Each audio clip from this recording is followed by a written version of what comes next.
Hey, welcome back to the channel. This episode will be talking about the San Francisco Giants and the sudden hot streak they have gotten on in the last couple weeks, dating back to the Pittsburgh Pirates series. If you haven't already, please hit the like and subscribe down below. Be greatly appreciated. Let's get right to it. So, San Francisco Giants got swept, and it was ugly in Philly. Everyone was getting hurt left or right. Bailey went out with concussion. Catcher, he got hurt. He's out for extended amount of time now. It was just injuries left and right. Going to the Dodgers, they looked ugly. Dodgers made them look like a minor league team. It just was not pretty the first two games. They ended up getting the third game, ended up winning that. But they also lost Lee. It's like, oh man, this is hard to watch. Like, I can't watch it. This is terrible. There's no life in this team. And then it happened. They brought up the young guys, which is about time. It's what they should have done from the very beginning. This year should have been about the young guys. Let's see what we have in our farm team, in our farm system, that the guys in AAA who we think are good. Let's bring them up. See what they got. Sink or swim. You swim? Awesome, we got something. Sink? All right, back to the drawing board. That's what they should have been doing at the beginning of the year instead of this whole half in, half out. Should have realized from the Warriors that's not going to work. It's one way or the other way. You can't be half 50-50. Ramos, he's killing it. Or not killing, he's doing good. Like, he's solid. He's a major league player. Matos, solid major league player. You can feel their energy rubbing off on the players, and then that coming off on the fans. Like, when they're at home, you can just feel the energy through the TV from the players and the fans. Just like, oh yeah, let's go. We got this. Our young guys, we got this. And then, like I said, they're not perfect 100% of the time, but when Ramos or Matos, they're up to bat with the runner scoring position, you almost feel like, okay, they got this.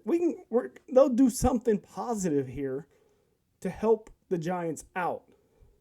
To whereas like Soler, he comes up to bat, like runner scoring position, it's like, all right, well, here's a ground out that does absolutely nothing, or a strikeout, something negative. It's just like, this isn't good. This is not going to end well. He'll probably most likely strike out looking or swinging at a bad pitch, something negative. And you just don't get that to where Matos, he hits it and you can see him on second. Like, if he gets that double, he's just like, yeah. And you just see it, the excitement on him that just rubs off on everybody. And he's just, like, as I say, balls to the wall. He's hard. He's out there running, hustling, everything. If he makes a mistake, he's going to make it at 100%. You'd rather make a mistake at 100% than a mistake at a 50%, because then you know what? You know he's trying. He's trying to get better. And I don't know what they do with Soler. They just need to do something. Figure something out to where he doesn't see the field. His average, he's batting 201. 201. Why is he the DH? Figure something else out. Put someone else in there at the DH. He should not see the field at all. Ship him out. DFA him, something. Made a mistake. I didn't like that signing from the very beginning. Day one, I did not like that. You can go back and look at my videos. Did not like that signing at all. He had one good year last year, contract year. What do you know? And this year, he is terrible. Let's look at the young guys compared to him. Just a little bit of stats. Hits, Soler, 33. And I bet you more than half of those is when the time doesn't matter. It's like a 6-run lead. They're losing. Pitcher's like, whatever, hit this as far as you can. And yay, he hits a home run, and it's a 5-run game. Cool, in the 9th inning. Yeah, thanks. Could use that in the 1st or the 5th when we were down by 2. But no, you waited till we were down by 6. Thanks. Ramos, he's got 21. Matos, 17. I mean, it's not great, but it's not terrible.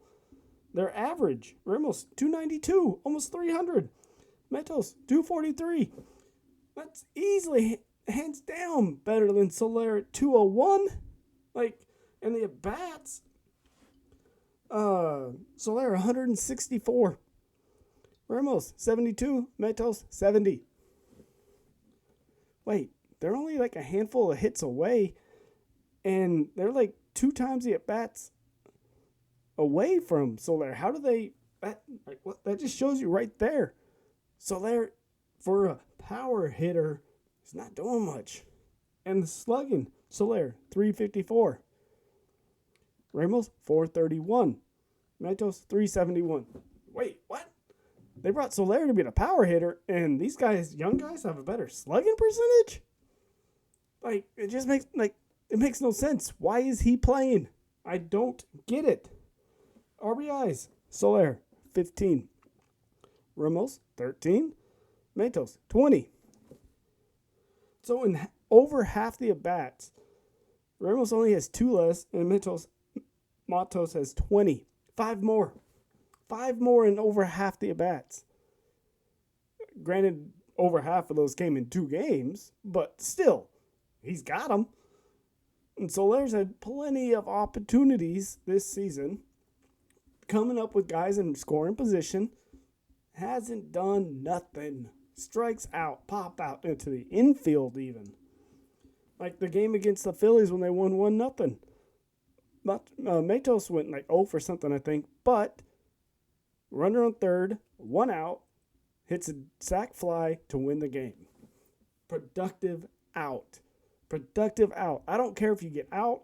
If it's productive, let's go. And that's what that was. That was a productive out. Balls to the wall, 100%. You can feel the energy coming off of him.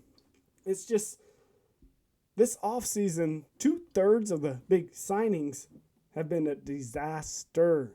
Soler, terrible. Terrible signing. Blake Snell, terrible. I think his best game, he's allowed like 4 runs. Like your best game, you've allowed 4 runs.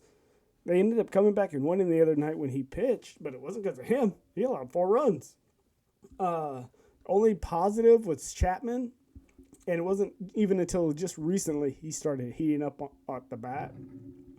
And on the defensive-wise, he's really picked it up. For a while, he was struggling, but now it seems like every game he's doing something on the defensive end. It's like, wow, that is awesome. But 2/3 of those big signings have been terrible. Terrible. Just let the young guys play. Let them sink or swim, and we're good to go. Don't do this, oh yeah, we're going for it, but we're not. Like, it's one or the other. Play the young guys, see what you got there, see whether they can make it or not. Similar to like last year. So last year they had Schmidt. Started off hot. It's like, okay, they got something here. And then the teams got the scouting report, figured him out, and he hasn't been the same since. I think he's got 1 hit this year. It was a big hit. It won the game for him, but that was the only hit that he's got this year. So it's going to be interesting when teams get more of a scouting report on these younger guys to see how they in turn scout the other team, see whether or not they can make the adjustments to the adjustments. That's going to be the main thing, I think, is once teams start adjusting to them as a young guy, young batter, can they make the adjustments to the pitcher? So we'll see if they can keep this average up. Even if they bat like 260, that's fine. I'll take that. It's better than 200. So, I mean, they're young. They got that energy. Like I said, you can just see it. When he hits a double, you can just feel that energy coming off of him onto the players, onto the fans. They just always seem in it. Even when they're down by 4. Like in that Pittsburgh series, multiple times down by 4, came back and won. It's just that young guys like vibe, like, okay, yeah, we're losing, we got this, we're good. And I just think they need to ride with the young guys. Luciano, struggling in the field. He's hitting pretty well, but his defense definitely needs some help. He's not very good on defense right now. They've said that from the beginning. But you know what? Put him at the DH. Let him hit. Leave Soler on the bench. DFA him for all I care. It's not my money, but DFA him.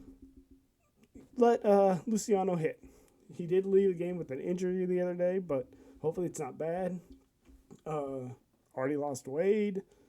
But, let the young guys play. Wisely's been proven well. He had a streak the other day, 6 straight games with an RBI.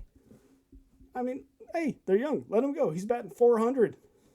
So, hey, leave him in. See how he does. See when they start making adjustments to him. See if he makes an adjustment to them. Simple as that. You know what you got. Tonight, they start a series with the Yankees. Big test there. They just took 2 out of 3 from the Phillies, which was huge. So we'll see what they do tonight. This weekend against the Yankees.